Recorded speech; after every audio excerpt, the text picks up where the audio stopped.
2025 সালে আলহামদুলিল্লাহ আমরা কাহাফের সাথে একটা পার্টনারশিপে গেছি। অনেক বেশিরভাগ সময় চেষ্টা করতাম যে ফজরের পরের থেকে অফিসে যাওয়ার আগ পর্যন্ত ওই সময়টাকে কাজে লাগানো। ওই কাহাফ অ্যাড নেটওয়ার্কটা নিয়ে এসেছি। তো সামনে আরো বেশ কিছু প্রোডাক্ট আমাদের ব্রাউজারও আছে। কাহাফ ব্রাউজার এখন ওইটা তো অলরেডি চলতেছে, যে ওইটা হয়তো বা আমাদের বলবো যে ক্রোমের অল্টারনেটিভ হতে যাচ্ছে ইনশাআল্লাহ। হার্মফুল কোনো কন্টেন্ট বা অ্যাডাল্ট কোনো কন্টেন্টের ওয়েবসাইটে চাইলেও এই ব্রাউজার থেকে মানে ঢোকা যাবে না, ব্লক ওটা ব্লক করে থাকে। এক সময় যেমন আমার এক্সেল ইউজ করতে পারলে আমার জব হইতো, আর এখন হচ্ছে এআই ইউজ করতে পারলে আমার সামনে আর প্রোগ্রামিং এর ক্ষেত্রে বা ডেভেলপমেন্টের ক্ষেত্রে দেখছি যে যে যত বেশি এখানে টাইম ইনভেস্ট করে ওইটা রিটার্ন সে পায়। মুসলিম ডেতে এরকম ব্রেন স্টেশনে জব ছেড়ে এখানে কেন আসলেন, তো অনেক ক্ষেত্রে উত্তরটা এরকম থাকে যে আমার নিজেকে বাঁচানোর জন্য এবং আমার ভবিষ্যৎ প্রজন্মকে বাঁচানোর জন্য, প্লাস আপনার ভবিষ্যৎ প্রজন্মকে বাঁচানোর জন্য। আসসালামু আলাইকুম। আজকে আমাদের পডকাস্টের গেস্ট হিসেবে আছেন হাসান আব্দুল্লাহ ভাই, founder and CEO of Muslims day. আসসালামু আলাইকুম ভাইয়া, কেমন আছেন? ওয়ালাইকুম আসসালাম, আলহামদুলিল্লাহ। ভাইয়া, অনেক প্রশ্নই আপনার কাছে আমাদের জমে আছে, কারণ রিসেন্টলি অনেক ইভেন্টস হয়েছে, আর সেটা তো আমরা আস্তে আস্তে আসবো, স্পেশালি এই নতুন আপনার এই রোলটা, জার্নিটা নিয়ে, যেখানে আপনার একটা প্রজেক্ট যেটা আপনি করছিলেন সেখানে আপনি এখন হচ্ছে অন্য একটা রোলে আছেন, ডিফারেন্ট টাইপ অফ অর্গানাইজেশনে। তো প্রথম থেকে শুরু করতে চাই যে আপনি এই মুসলিমস ডে কবে শুরু করেছিলেন অ্যান্ড কি উদ্দেশ্য নিয়ে শুরু করেছিলেন? ওকে, থ্যাংক ইউ সাবিক, আমাকে তোমার এরকম চমৎকার একটা পডকাস্টে আমন্ত্রণ জানানোর জন্য। মুসলিম ডের শুরুটা হয়েছিল 2015 সালে। তো তখন আমি সম্ভবত থার্ড ইয়ার স্টুডেন্ট কম্পিউটার সায়েন্সে ঢাকা সিটি কলেজে। তো আমরা বেসিস বিআইটিএম এর একটা কোর্স করতাম অ্যান্ড্রয়েডের, কারওয়ান বাজারের ওদিকে বোধ হয়। তো ওইখানে আমাদেরকে 4 জনের করে একটা টিম করে দেওয়া হয়েছিল। তো ওই টিমের মধ্যে আমরা তখন চিন্তা করলাম যে কোর্সও প্রায় শেষ, আমাদের একটা প্রজেক্ট দেখাতে হবে টিম প্রজেক্ট হিসেবে, এবং সামনে হচ্ছে রমজান ছিল। তো আচ্ছা, রমজানের সময় তখন আমরা প্ল্যান করলাম যে আচ্ছা আমরা তাহলে এরকম একটা কাজ করি, রমজানের টাইম টেবিলগুলি নিয়ে, সাহরি ইফতারের সময়গুলি নিয়ে আমরা একটা অ্যাপ বানাই, এটা আমাদের টিম প্রজেক্ট হিসেবে আমরা শো করব। তো আমরা এটা টিম প্রজেক্ট হিসেবে শো করলাম, যেহেতু রমজান সামনে সেই হিসেবে আমরা এটা প্লে স্টোরেও দিলাম। তখন মুসলিমদের নামটা ছিল অ্যাপ অফ রামাদান, আচ্ছা, তখন মুসলিম ডে ছিল না। তো যেহেতু আমরা শুধুমাত্র রমজানকে কেন্দ্র করে এটা ডেভেলপ করতেছি, তো আর জাস্ট 30 দিন, রমজানের 30 দিনের সাহারি ইফতারের সময় ছাড়া আর কিচ্ছু ছিল না। আর মনে হয় একটা পুশ নোটিফিকেশন আসতো প্রতিদিন, সেখানে একটা হাদিস থাকতো বা একটা আয়াত থাকতো, কোরআনের আয়াত। তো ওইটা হচ্ছে আমাদের শুরু। এবং এটা এরপরে একটা পর্যায়ে গিয়ে দেখলাম যে রমজান শেষ, মানুষ তাও এটা ইউজ করে। তো আমি খুব কিউরিয়াস যে আসলে মানুষ কেন ইউজ করতেছে। তো জিজ্ঞেস করলাম এরকম একজন দুজন ইউজারকে, তারা বললেন যে প্রতিদিন একটা করে হাদিস পড়া হয়। তো আচ্ছা, যার কারণে আমরা এটা ইউজ করতেছি, যদিও আসলে এটার মূল ফিচার ওটা না। ওটা না। তো এরপরে দেখা গেল যাচ্ছা তাহলে তো আমরা এটাকে আরেকটু এনহ্যান্স করতে পারি। তো আমরা তাহলে সারা বছর যেন ইউজ করা যায়, এজন্য নামাজের সময়সূচি নিয়ে আসলাম, যেহেতু নামাজ 5 ওয়াক্ত নামাজ প্রতিদিনই পড়তে হয়। তো এরপরে আরো কিছু নোটিফিকেশন নিয়ে আসলাম, আরো কিছু আর্টিকেল নিয়ে আসলাম, তারপর কিবলা কম্পাস, তসবিহ, এরকম বেশ কিছু জিনিসপত্র চলে আসলো। তো আস্তে আস্তে যখন 2020 সাল, অর্থাৎ প্রায় 5 বছর এভাবে চলে গেছে। তো এর মধ্যে অনেক টিম মেম্বার আসছেন, অনেক টিম মেম্বার আবার চলে গেছেন, এবং এটা পুরোটাই তো ভলান্টিয়ার একটা ওয়ার্ক ছিল। হুম, তো 2020 সালের দিকে আমরা আসলে চিন্তা করলাম যে এটা তো মানে অ্যাপ অফ রামাদান নাই, এটা তো এর চেয়ে আরো বেশি জিনিস সার্ভ করতেছে। তখন আমরা এটার নাম দিলাম মুসলিমস ডে, 5 বছর পর। প্রায় 5 বছর পর। এবং মুসলিমস ডে নামটা দেওয়া হচ্ছে আমার গুরু শাওন ভাইয়ের, আচ্ছা, তোমার পডকাস্টের গেস্ট ছিল। তো আমি আসলে অনার্ড এবং একটু ভয়েও আছি যে এখানে এমন মানুষরা বসছিলেন, আমি সেখানে আসছি। তো শাওন ভাইয়া নাম প্রপোজ করলেন যে মুসলিমস ডে। তো তখন থেকে এটার নাম মুসলিমস ডে হলো। তো এইটার আমাদের মেইন এখন বা 2020 সাল থেকে পারপাস ছিল যে মুসলিমদের দৈনন্দিন জীবনে, ডে টু ডে লাইফে যা যা ডিজিটালি সার্ভ করা পসিবল, এরকম সবগুলো জিনিস এটার মধ্যে নিয়ে আসা। তো এই হচ্ছে মুসলিমদের শুরু। তো 2020 সাল থেকে এটার নাম মুসলিমস ডে, এবং আমরা এর মাঝখানে বেশ কয়েকবারই একদম স্ক্র্যাচ থেকে রিরাইট করা হয়েছে। তো একদম কোড, কারণ তখন তো একদম নুব স্টুডেন্ট লাইফে। তো এরপরে বারবারই দেখি যে এটা আসলে স্কেল করা যাচ্ছে না, আমরা সহজে কোনো ফিচার অ্যাড করতে পারতেছি না। তো এইসব কারণে আমরা বেশ কয়েকবার এটাকে রিরাইট করি। তো এরপরে 2025 সালে আলহামদুলিল্লাহ আমরা কাহাফের সাথে একটা পার্টনারশিপে গেছি। তো এখন পুরোপুরি আমি আর কি মুসলিমস ডেতেই সময় দিচ্ছি ফুল টাইম হিসেবে। এবং এখন আমাদের আসলে প্ল্যান আরো লার্জ স্কেলে এবং গ্লোবালি কিভাবে মুসলিম ডেকে নিয়ে যাওয়া যায়, এবং আরো বেশ কিছু চমৎকার ফিচার আমাদের এখন প্ল্যানে আছে, যেগুলি নিয়ে আমরা সামনে ইনশাল্লাহ কাজ করব। এখানে আসবো যে কাহাফের সাথে আপনাদের পার্টনারশিপেরটা, কিন্তু এখানে ভাই যেটা দেখেছি যে আমাদের কিন্তু এরকম অনেকেই প্রজেক্ট করে, দেখা গেল জব পাওয়ার জন্য হোক অথবা ভার্সিটি থেকে হোক, আমাদের কিন্তু এরকম অনেক প্রজেক্ট করতে হয়, কিন্তু যখন সেমিস্টার শেষ হয়ে যায় সেই প্রজেক্টটা ওখানেই থেকে যায়।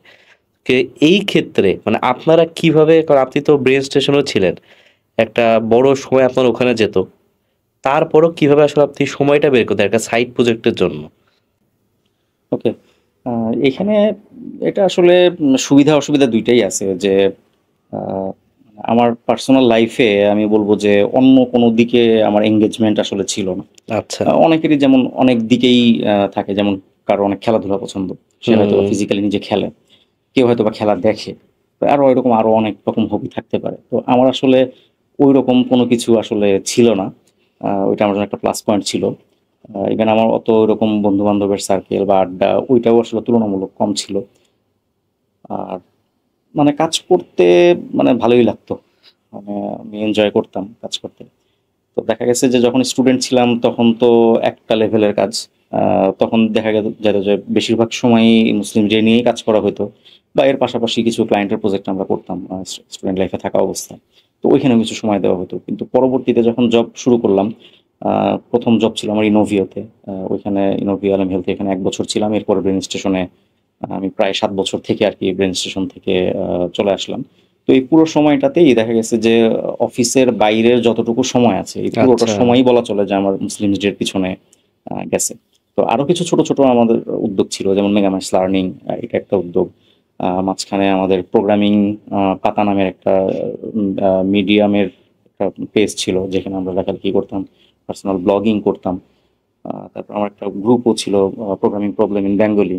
তো এগুলিতেও কিছু কিছু করে সময় দেওয়া হতো। আসলে ওই কাছাকাছি জিনিসের মধ্যেই ইনভলভ ছিলাম পুরোটা সময়। আচ্ছা। তো দেখা গেছে যে জব যখন শুরু করি, অনেক বেশিরভাগ সময় চেষ্টা করতাম যে ফজরের পরের থেকে অফিসে যাওয়ার আগ পর্যন্ত ওই সময়টাকে কাজে লাগানো, এবং ব্যাক করার পরে রাত্রে শুইতে যাওয়ার আগ পর্যন্ত যতটুকু পারা যায়। এবং শুক্র শনি ছুটির দিন, অন্যান্য ঈদের ছুটি হোক বা এরকম ছুটির দিনগুলিতে না আগে থেকেই বলা চলে যে প্ল্যান করাই থাকতো যে আমার এই সময়ের মধ্যে এটা করতে হবে। আর যেহেতু মুসলিমদের ইউজার ডে বাই ডে বাড়তেছিল, আহ, দেখতাম যে অনেক ইউজার আসতেছে, অনেকে অনেক রকম ফিডব্যাক সাজেশন আসতেছে। তো একটা দায়বদ্ধতাও কাজ করতো যে একটা জিনিস এত এই পর্যন্ত আসছে, এখন আসলে এটাকে মানে ছেড়ে দিব কিভাবে। হুম। তো ডে বাই ডে দেখতেছি যে অর্গানিক্যালি ইউজার বাড়তে বাড়তে আমাদের এখন আল্লাহ রহমতে 5 মিলিয়ন প্লাস হচ্ছে ইনস্টল প্লে স্টোর থেকে। এবং আমরা পরবর্তীতে আইফোনের জন্য আইওএসটা নিয়ে আসছি। তো মেনলি তোমার প্রশ্ন যেটা ছিল যে টাইম ম্যানেজটা কিভাবে করতাম, আহ, মানে পার্সোনাল লাইফের আরামাইশটাকে একটু ত্যাগ করতে হয়েছে। এবং আহ, আর বড় একটা বিষয় হচ্ছে যখন বিয়ে শাদী করছি, এরপরে ফ্যামিলি টাইমটা থেকে অনেকখানি এখানে কাট করতে হয়েছে। তো যেই টাইমটা হয়তো বা ফ্যামিলির সাথে দিলেই ভালো হতো, এটা হুম। ফ্যামিলির মানে হক ও ডিজার্ভ করে যে আমরা তাদের সাথে টাইম স্পেন্ড করব, কিন্তু সেই সময়টাও দেখা গেছে যে এখানে দিতে হইতেছে। হিউজ টাইমে এক্সট্রা টাইমগুলো দিতে হয়েছে। হ্যাঁ, কারণ অফিসের বাইরেই তো আসলে কাজ করতে হবে। অফিসে তো আমি 8 ঘন্টা অফিসের কাজ করার জন্যই এঙ্গেজ। তো এর আশেপাশে ছোট ছোট টাইম স্লট যতভাবে বের করা যায়, হয়তো বা আহ, উম, কোনো একজন ভলান্টিয়ার আমি ও ভালো কথা যে আমি কিন্তু পুরোটা যে মুসলিম আমি একা ডেভেলপ করছি এরকম না। আমার কিন্তু আমি যখন কাহাকে জয়েন করলাম তখন আমাদের টিমে প্রায় 10-12 জনের মতন হবে আমাদের ভলান্টিয়ার হিসেবে তার কাজ করতেন, তো এখনো করতেছেন। তো দেখা গেছে যে আমি হয়তো বা অফিসে যাওয়ার সময় বাসে বসে তাদের কোনো একটা ফিচার টেস্ট করতেছি যে এই ফিচারটা দিছে, হয়তো বা কোনো একটা ক্লারিফিকেশন চেক করে দিতেছি, হয়তো বা লিফট দিয়ে নামতেছি তখন কোনো একজন ডেভেলপার আমাকে কোনো একটা মেসেজ দিয়ে রাখছে, সেটা রিপ্লাই তখন দিতেছি। তো মানে ছোট ছোট সময়গুলিকেও কাজে লাগানোর চেষ্টা করছি আসলে। তারপরেও অনেক সময় এই ফেসবুক স্ক্রলিং স্ক্রলিং এ চলে যায়, নষ্ট হয়। ওটা থেকে বিরত থাকার জন্য একটু হোম ফিড এডিটর টাইপের কিছু টুলস ইউজ করা। পার্সোনাল লাইফ, ফ্যামিলি লাইফ এগুলির থেকে আসলে টাইম। ভাই এখানে একটা বিষয় দেখেছি, সেটা হচ্ছে অনেকে প্রজেক্ট করে, আবার অনেকে 4-5 জন মিলেও করে, কিন্তু সেই টিমটার মেনটেন করতে পারে না। মানে আপনারাও তো ৪ জন মিলে শুরু করেছিলেন। তারপরে মানে আপনার টিমের জার্নিটা আসলে কি ছিল? কিভাবে আপনি আসলে ওই ৪ জন থেকে ১০ জনে স্কেল করলেন? আচ্ছা, এইখানে মানে আমি আসলে আমার কৃতিত্ব দিব না। আমার টিমমেটরা যারা ছিলেন বা এখনো যারা আছেন, তো আলহামদুলিল্লাহ তারা সবাই খুবই ডেডিকেটেড ছিলেন। মানে সবারই একটা প্যাশন ছিল এই প্রজেক্টটার প্রতি। সবারই সাদকায়ে জারিয়ার জন্য একটু কাজ করার হুম। বা এফোর্ট দেওয়ার একটা তাড়না ছিল। না হলে আসলে এরকম একটা প্রজেক্টের মানে যেকোনো কিছু করি আমার তো পিছনে একটা মোটিভেশন লাগবে যে আমি আসলে কেন করব? যেহেতু এটা একটা এক্সট্রা। হ্যাঁ, একটা এক্সট্রা লোড মানে এখনো যারা কাজ করতেছে আমাদের টিমে তারা সবাই তো এখন ফুল টাইম জবে আছে। তো সবাই তার ফুল টাইম জব, ফ্যামিলি, বাচ্চা-কাচ্চা সবকিছু ম্যানেজ করে তারপরে এসে বসে কাজ করতেছে। তো মানে কতটা স্ট্রেসড হয়ে তারপরে মুসলিমদের জন্য কাজ করতেছে। তো এটা আসলে ওই মোটিভেশনটা বড় একটা ফ্যাক্ট। তো আমরা যখন ১ম এ ৪ জন শুরু করলাম, এরপরে ১ জন ২ জন করে আস্তে, আস্তে দেখা গেল যে তারা অন্যান্য প্রজেক্টে বিজি হয়ে গেল বা অন্যান্য যেমন একজন ছিলেন চাকরিজীবী, আরেকজনও জবে ঢুকে গেল ইমিডিয়েটলি। তো তাদের তখন পক্ষে খুব আর টাফ এগুলি হয়। সম্ভব হলো না। তো এরপরে দেখা গেল যে ফেসবুক থেকেই ১ জন ২ জন আসলো বলল যে, "আশা আমি কাজ করতে চাই।" আমার ডিপার্টমেন্টের জুনিয়র ছিল কয়েকজন, তারা এখন আমার সাথে কাজ করতেছে। পরে এখন আমার সাথে কলিগ হিসেবেও কাজ করতেছে, এরকম আছে। তো ওরাও ইন্টারেস্টেড ছিল। তো দেখা গেছে যে ওদের ২-৩ জনের অ্যান্ড্রয়েডের হাতেখড়ি হইছে আমার কাছে। তো ওরাও সিটি কলেজে ছিল, সিএসি ডিপার্টমেন্টের জুনিয়র। তো যেমন সাফায়েত, শুভ। তো ওরা যারা ছিল ওরাও খুব আগ্রহী ছিল এখানে কাজ করার জন্য। তো ওরা লম্বা সময় দিত। তো মানে সিমিলার মাইন্ডসেটের অনেকগুলি মানুষকে আল্লাহ একসাথে যুক্ত করে দিছিলেন যে যাদেরও আসলে কাজ করতে ভাল লাগে, যাদেরও আসলে মানে অন্য দিকের কোনো রকম ইনভলভমেন্ট নাই, অন্য দিকের কোনো রকম মানে হবিতে টাইম স্পেন্ড করার মতন তেমন কিছু নাই। তো তারা কাজ করতেছে। তো এইভাবেই আস্তে, আস্তে যেমন যিনি আমাদের এখন মুসলিম যে শরীর সম্পাদক হিসেবে আছেন মাওলানা শিব্বির আহমদ সাহেব। তো তিনি আমাদের অ্যাপ থেকে আমার ফোন নাম্বার পেয়ে আমাকে মেসেজ দিয়েছেন হোয়াটসঅ্যাপে যে আপনার সাথে একটু দেখা করতে চাই। তো পরে আমি ওনার সাথে গিয়ে হুজুরের সাথে মাদ্রাসায় দেখা করলাম। তো শুনলাম যে উনি অনেকদিন যাবত আমাদের অ্যাপটা ইউজ করেন এবং উনি এইখানে কোনোভাবে যদি যুক্ত থাকতে পারেন এটা ওনার কাছে খুব ভালো লাগবে এবং আমরাও আসলে খুঁজতেছিলাম যে একজন একাডেমিক্যালি পাস করা একজন আলেম আমাদের সাথে যুক্ত থাকুক। তো উনি যেমন গত প্রায় ২-৩ বছর যাবত আমাদের সাথে কাজ করতেছেন।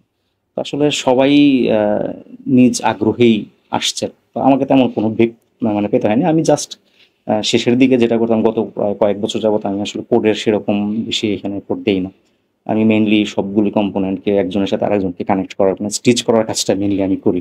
আচ্ছা। এই আরকি। তো কাস্টমার সাপোর্ট, রিভিউ থেকে নিয়ে শুরু করে একসময় সবকিছুই একাই দেখতে হতো। তো গত কয়েক বছর যাবতই আমি আসলে আ মেইনলি সবগুলি নোডকে কানেক্ট করার ট্রাই করতেছি। এই আরকি। হুম। এটা যখন প্রোডাক্টটা বড় হয় তখন একটা বড় চ্যালেঞ্জ হয়ে যায়। যে আসলে হয়তো শুরু করেছিলেন একটা স্পেসিফিক কারণে, কিন্তু হুম। যখন দেখলেন যে আচ্ছা এত মানুষ ইউজ করছে তখন আসলে এই ডটস গুলা কানেক্ট করা একটু চ্যালেঞ্জিং হয়ে যায়। হ্যাঁ, নানা রকম চ্যালেঞ্জ আসতে থাকে। মানুষের এক্সপেকটেশন অনেক বাড়তে থাকে। হুম। নানা রকম অভাব অভিযোগ, কমপ্লেইন এগুলি আসতে থাকে। তো এগুলিকে ম্যানেজ করা আ মানে কোনো কমেন্ট দেখলে মানুষের মনে হয় যে আরো এখানে এফোর্ট দেই। আবার কোনো কমেন্ট দেখার পরে মনে হয় যে কি করতেছি? কাজ বন্ধ করে দিব কিনা? তো আল্লাহর রহমতে কাজ ওরকম বন্ধ করতে হয় নাই। আল্লাহ রক্ষা করছেন। আসলে মানে মানুষ যারা অনেক তির্যক কমেন্ট করছেন, তারাও আসলে আমাদের প্রতি ভালোবাসার জায়গা থেকেই করছেন। তাদের এক্সপেকটেশন অনেক বেশি। হয়তোবা তাদের প্রকাশভঙ্গিটা মানে আরেকটু বেটার হইতে পারত। আ একটা কথা খুব সুন্দর লাগে যে আমাদের সমালোচনাগুলি যেন আসলে রহমতের বৃষ্টির মতো হয়। যেটা একটা চারা গাছকে বেড়ে উঠতে সাহায্য করবে। উপড়ে ফেলবে হুম। না। তো আমাদের ক্ষেত্রে আসলে আমরা পজিটিভ কমেন্ট বা পজিটিভ রিভিউ গুলি অনেক বেশি পাই।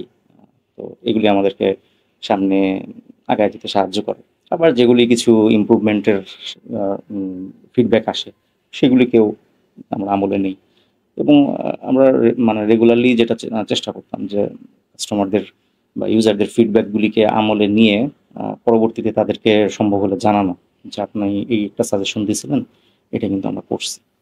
তো সেটা হয়তোবা দেরি হইতো। ওনাদের ছোটখাটো কোনো মানে ফিচার আসতেও অনেক লম্বা সময় লাগে। যেহেতু এখানে সবাই ভলান্টিয়ার, যেই কাজটা হয়তোবা ২ সপ্তাহে ৩ সপ্তাহে করে ফেলা যায় সেটা করতে আমাদের ৬ মাস লাগতো। তো এখন হয়তোবা সেটা লাগবে না ইনশাআল্লাহ আস্তে, আস্তে। এখন তো আমাদের একটা বড় টিম হবে। আমাদের ফুল টাইম এখানে রিসোর্স থাকবে কাজ করার জন্য মুসলিম স্টেটে। এই মুসলিম যেতে আসবো তার আগে আপনার জার্নিটা, কারণ হচ্ছে আপনি ব্রেন স্টেশনে জব করেছেন, আর এটা বাংলাদেশের one of the best software company, আর এখানে অনেকেরই স্বপ্ন থাকে এখানে জব করবে। তো আপনার আসলে প্রোগ্রামিং জার্নিটা, ক্যারিয়ারটা কিভাবে শুরু হয়েছিল, মানে আপনি কিভাবে ওই লেভেলে পৌঁছেছিলেন?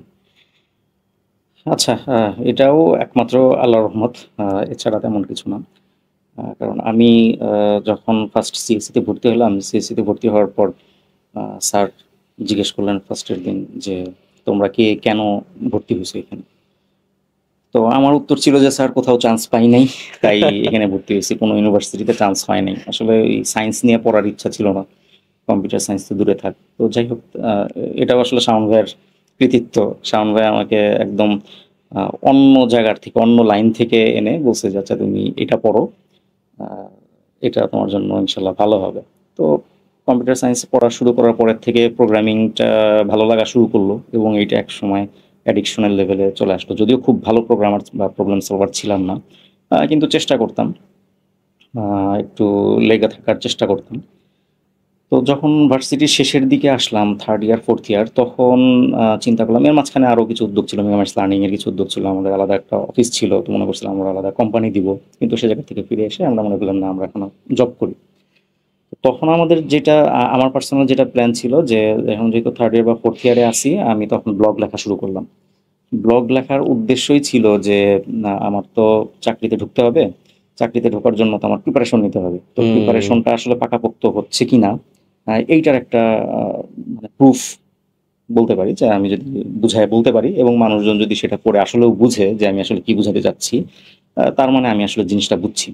তো এইটা দেখলাম যে আল্লাহর রহমতে অল্প দিনের মধ্যেই এই ব্লগটা বেশ জনপ্রিয় হলো, এবং পরবর্তীতে মানুষজন এটাকে অ্যাপ্রিসিয়েট করলো। ইভেন এখনো অনেক সময় অনেকের সাথে দেখা হয় যে ভাই, অমুক পরীক্ষার আগের রাত্রে আপনার ব্লগটা পড়ছিলাম, ওই ডেটা স্ট্রাকচারটা পড়ে আমি পরীক্ষা দিছি এবং আমি বুঝছিলাম।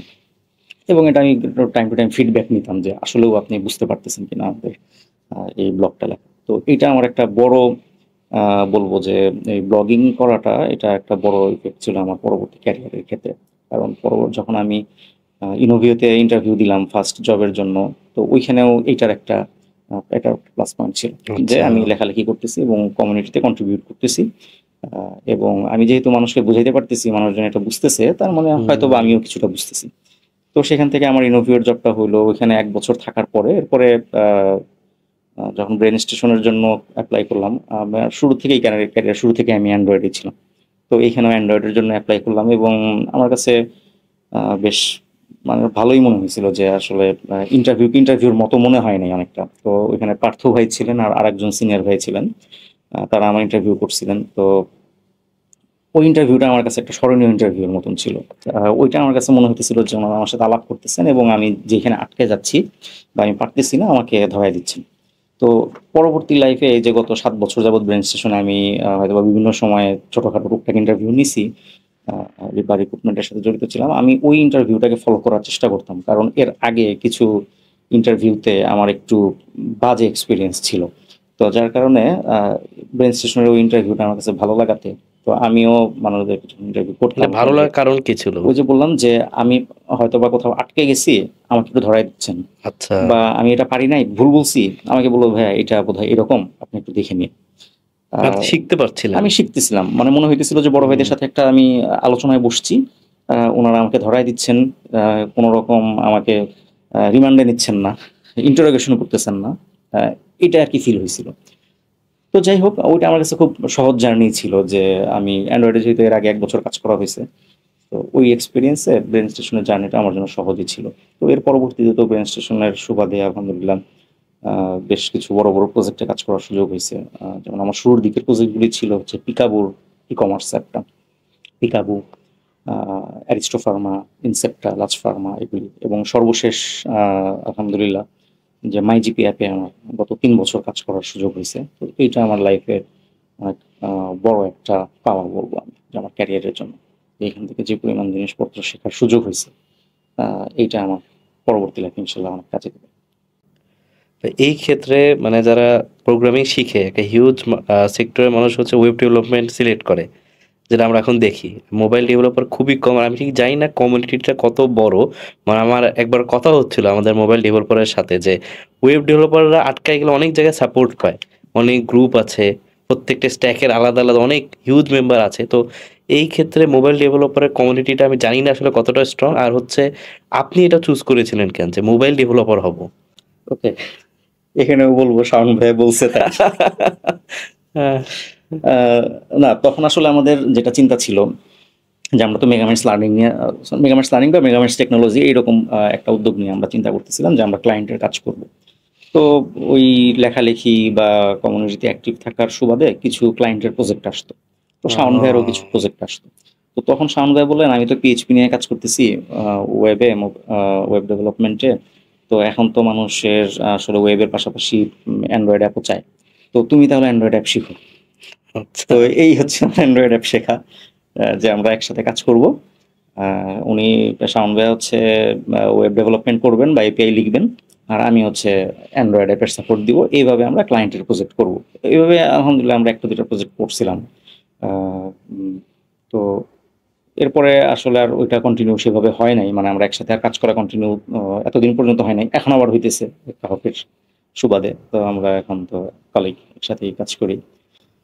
তো এটার পিছনেও আসলে আমার ওইরকম কোনো বড় প্ল্যান ছিল না, বা নিজের যে একটা অনেক ভালো লাগা এরকমও কিছু ছিল না।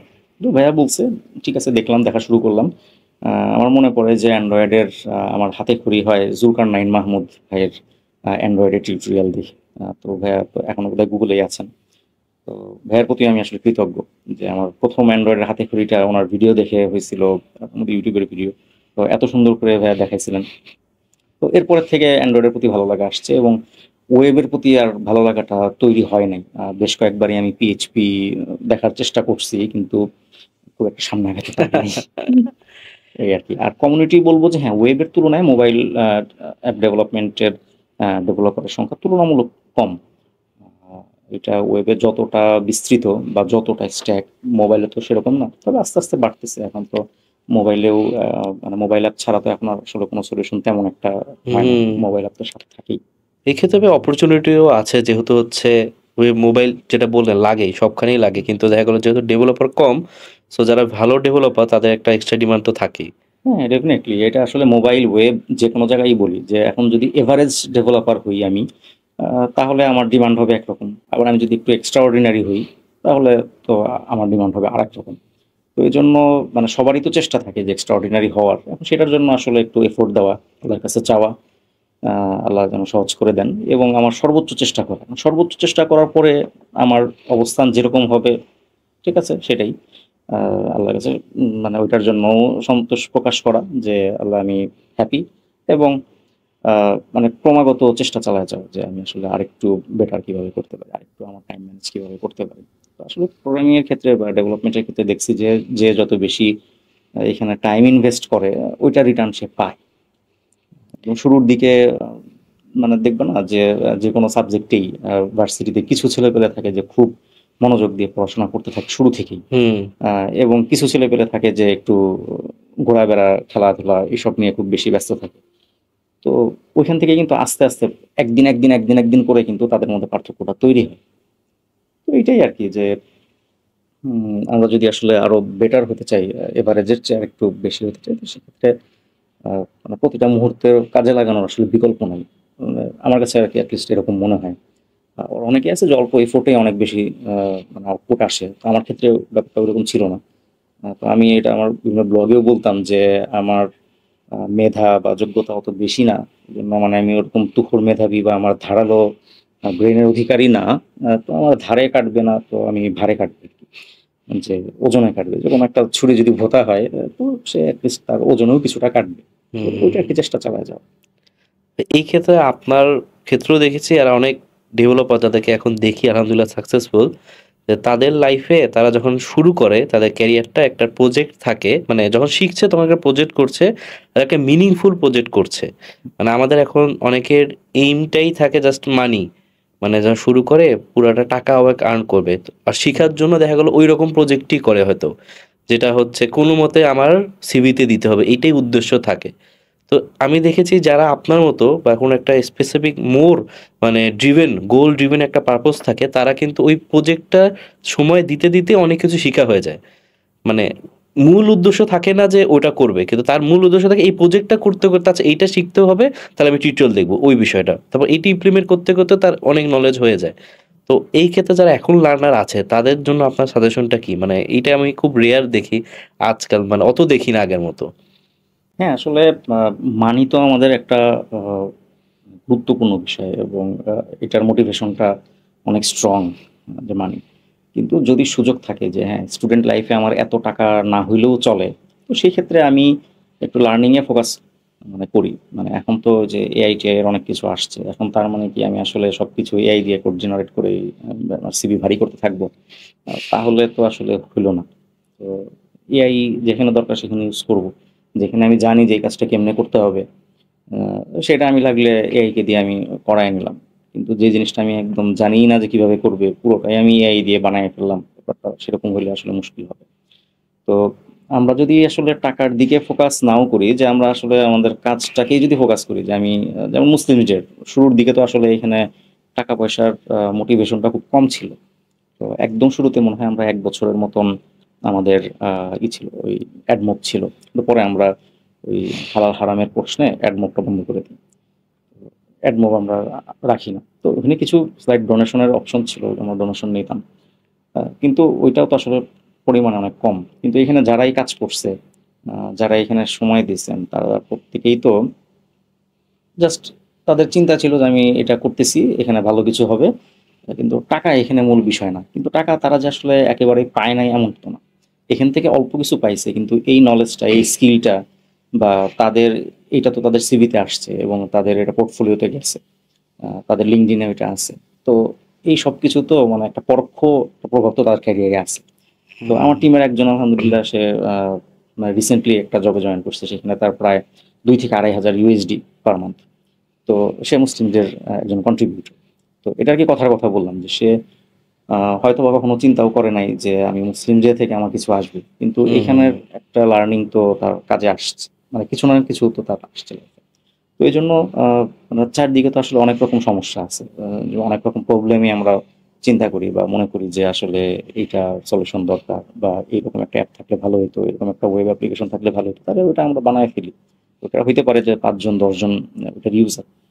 তো ওইটা যদি আমি লং টাইমে চালাইতে থাকি, অ্যাটলিস্ট কখনো না কখনো হয়তো বা 4 বছর 5 বছরে গিয়ে ওইটার ইউজার হয়তো বা 5,000 10,000 এরকম হবে। তো রিয়েল এক্সপিরিয়েন্সটা তখন আসবে। কারণ আমি যতই আসলে নিজের পেট প্রজেক্ট করি, এটাকে কখনো প্লে স্টোরে আপলোড করলাম না, অথবা আমি এই ওয়েব অ্যাপটা লাইভ করলাম না, শুধু আমার সিভিতেই রেখে দিলাম, তাহলে কিন্তু আমার আসলে কিছুটা কোডিং এক্সপিরিয়েন্স হইলো, কিন্তু অ্যাকচুয়ালি ফিল্ডে গেলে কি কি চ্যালেঞ্জ আসে সেটা কিন্তু আসলে এক্সপিরিয়েন্স হলাম। তো এই জন্য অনেক সময় যখন আমাকে জিজ্ঞেস করে যে ভাই আপনি কিভাবে অ্যাপ ডেভেলপমেন্ট শিখছেন, আমি অনেক সময় বলি যে ক্লায়েন্ট আমাকে শিখাইছে। কারণ ক্লায়েন্ট বলছে এটা এরকম না, এরকম এরকম করো, এরকম করো। ক্লায়েন্টই আইডিয়া দিচ্ছে যে এটা এই ফিচার এরকম হবে, এখানে এরকম করতে হবে। তো ক্লায়েন্টের পিড়াপিড়িতে আমি শিখতে বাধ্য হয়েছি। ওই জন্য যদি এরকম দু একজন ক্লায়েন্টও ধরতে পারে অনেকে, যে স্টুডেন্ট লাইফে হয়তো বা টাকা পয়সা কমও দিল বা না দিল, স্বেচ্ছাশ্রমের জায়গা থেকে হয়তো বা ডিপার্টমেন্টের জন্য কোনো একটা অ্যাপ্লিকেশন বানায় দিল, ডিপার্টমেন্ট ওটা ইউজ করলো। একটা অ্যাপ্লিকেশন ডিপার্টমেন্টের জন্য বানায় দেওয়ার পরে সেটা যদি 1 মাস ইউজ হয়, তাহলে সে বুঝতে পারবে যে সফটওয়্যার ডেভেলপমেন্ট কি জিনিস। আসলে হ্যাঁ, হ্যাঁ, যে ওইখানে আসলে শুধু কোড লিখলেই যে হয় না, আরো অনেক কিছু চিন্তা করতে হবে। তো তখন আস্তে আস্তে তার লার্নিংটা তখন হবে। তো যাদেরকেই দেখছি যে আমাদের সিনিয়র ভাইরা যে এই টাইপের প্রজেক্টগুলি নিয়ে ছিলেন এবং সার্ভ করে গেছেন, টাকার কথা হয়তো বা তো চিন্তা করেন নাই একটা সময় পর্যন্ত, টাকা থেকে তারা বঞ্চিত হন। কেউ আসলে তার রিজিক তো সে নিয়ে আসছে, তাই না? রিজিক তো থাকবেই। এটা খুব ইন্টারেস্টিং লাগছে ভাই, আপনার যেটা বললেন যে আপনার একটা প্রবলেম সলভ করার চেষ্টা করা। আমি এটা নিয়ে নাবিল ভাইয়ের সাথে কথা বলছিলাম এখানে এই পডকাস্টে, তো উনিও বলছিল যে ওনাই যখন শুরু করেছে, উনিও হচ্ছে মোবাইল ডেভেলপমেন্ট দিয়ে শুরু করেছিল, মানে মোবাইল ডেভেলপমেন্টেই আছে। তো ওনারও এরকম একটা ইচ্ছা ছিল যে একটা প্রবলেম সলভ করবে, যে দেখা গেলো সে হিসনু মুসলিম দোয়ার অ্যাপ ইউজার আমি হব, আমার এটা লাগবে। কিন্তু এখনকার অনেকেই দেখি যে এরকম কোনো প্রবলেম সলভ করার চিন্তাটাও করে না, যে আশেপাশে হয়তো কি প্রবলেম আছে, জাস্ট হচ্ছে চ্যাট জিপিটিকে জিজ্ঞেস করে যে কি বানানো যেতে পারে, অথবা আরেকজনকে দেখে আচ্ছা ওর হয়তো জব হয়ে গেছে কি ই কমার্স করে, আমিও তাহলে ই কমার্স করি। বাট এটা আমার মনে হয় যারা ভিডিও দেখছে, যারা লার্নার, তাদের জন্য খুবই ইন্টারেস্টিং পয়েন্ট। তাদের আশেপাশে যেটা হয়তো আমরা ভার্সিটিতে অথবা কোনো এমন একটা সিস্টেম যে তার বাসার সামনে একটা ছোট রেস্টুরেন্ট আছে, তাদের জন্য একটা কিছু করে দেয়া, তাহলে ওটা যখন অ্যাপ্লিকেশনে যাবে, যখন তারা ওই রেস্টুরেন্ট যারা দিয়েছে তারা যখন সেটা ইউজ করে, সেখান থেকে অনেক ফিডব্যাক পাবে, ভাই আপনার তো এইটাই সমস্যা এইটাই সমস্যা, তখন সে কিন্তু একটা রিয়েল লাইফ এক্সপিরিয়েন্স পেয়ে যাবে, যেটা হয়তো একদম অনেকে জবে যাওয়ার পরে পায়। ডেফিনেটলি।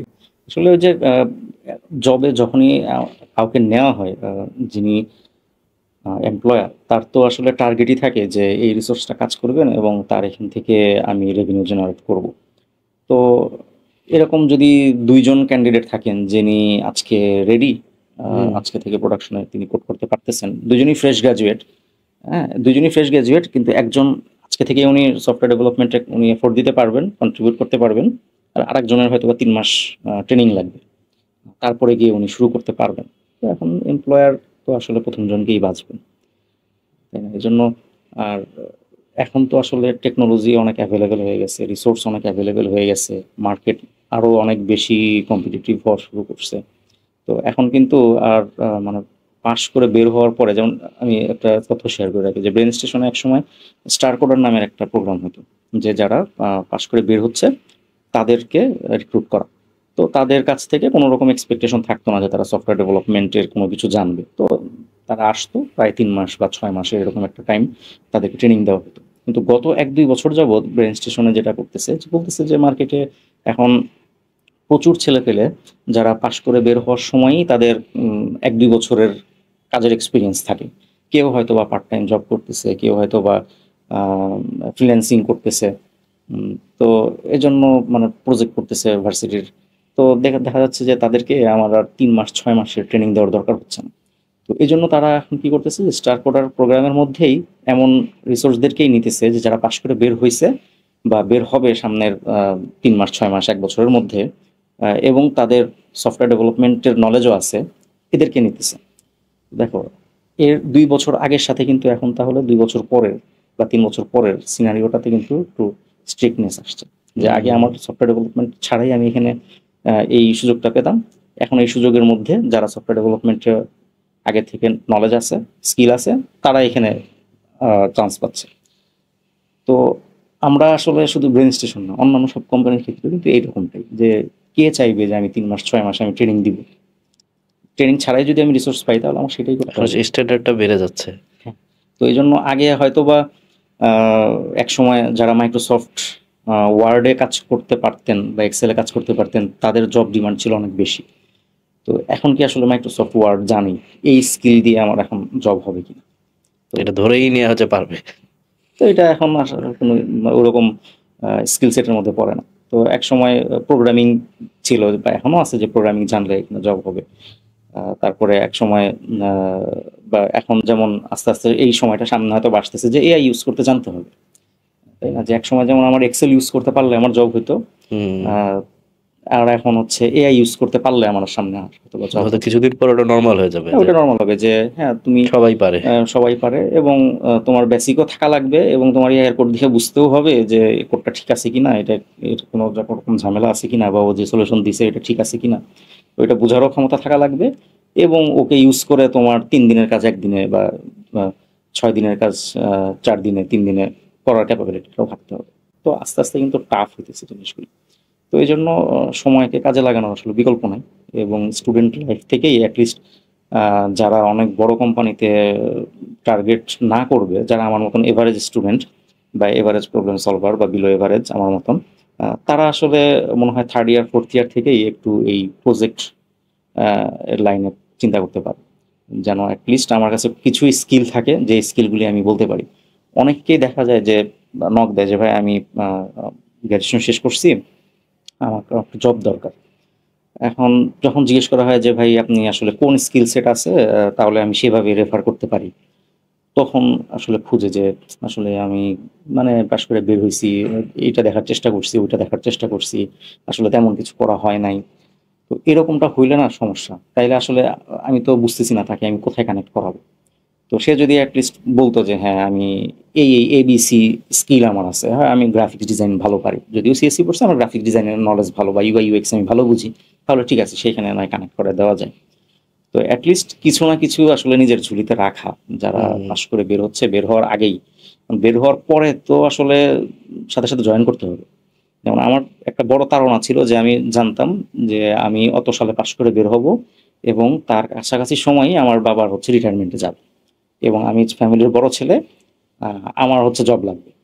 তো টার্গেট ওইটা ছিল, চেষ্টা করছি, আল্লাহ রহমতে মিলে গেছে। অনেকের ক্ষেত্রে হয়তো বা এত সহজ হয় না, তো এখানে আল্লাহ রহমত এবং তাকদীর তো অবশ্যই আছে। তো এই আর কি। এই ক্ষেত্রে ভাই আমি নিজের ফ্রেন্ড সার্কেলে দেখেছি যারা হচ্ছে একটু আর্লি শুরু করে, হুম, তাদের ক্ষেত্রে অনেক অ্যাডভান্টেজ থাকে। দেখা গেল প্রথমত যারা দেরিতে শুরু করে তারা অনেক সময় প্যানিক করে, কারণ দেখা গেল এখন পড়াশোনা শেষ, জব লাগবে ভাবতেছে 2-3 মাসের মধ্যে, তখন আসলে কি শিখবে না শিখবে, হয়তো শেখা সম্ভব কিন্তু সে কি শিখবে এখানে একটা প্রেশার পড়ে যায়। মানে এক্সপ্লোর করার টাইমটাও তাই তখন না, আসলে কিন্তু পায় আমার না। একটা ফ্রেন্ড সে 3rd ইয়ারে সে শুরু করেছিল PHP। সে প্রথমে মোবাইল দিয়ে শুরু করেছে, দেখলাম মোবাইল ডেভেলপ করতে, কিছুদিন পর দেখলাম যে PHP। সে যখন জব পাওয়ার সবচেয়ে ভালোটা, সে তখন Node.js ব্যাক এন্ডের কাজ করতেছে। কিন্তু সে কিন্তু একটা এক্সপ্লোর করার সময় পেয়েছে, আচ্ছা এটা আমার ভালো লাগতেছে, এটা আমার ভালো লাগতেছে না, আচ্ছা আমি এখানে এখন সময় দিই। যেটা হয়তো যে একদম 4th ইয়ারের পরে এসে এক্সপ্লোর এক্সপ্লোর করার সুযোগ নাই, আমি এটা দিয়ে শুরু করেছি, আমার এটা দিয়ে জব লাগবেই, তার ভালো লাগুক না লাগুক। এটা আই গেস খুবই ইম্পর্টেন্ট যে আগে থেকে একটু শুরু করে দেয়া, প্র্যাকটিস। হ্যাঁ, অ্যাটলিস্ট যদি থার্ড ইয়ারের শুরু থেকেও শুরু করি বা হুম, সেকেন্ড ইয়ারের শেষ, থার্ড ইয়ারের শুরু, এই সময় থেকেও যদি আমি অ্যাটলিস্ট 1 মাস 2 মাস 3 মাস করে কোনো এক একটা জিনিস দেখি যে আমার আসলে কোনটা আমার সাথে ম্যাচ করে। সবার সবকিছু তো আসলে ভালো লাগবে না।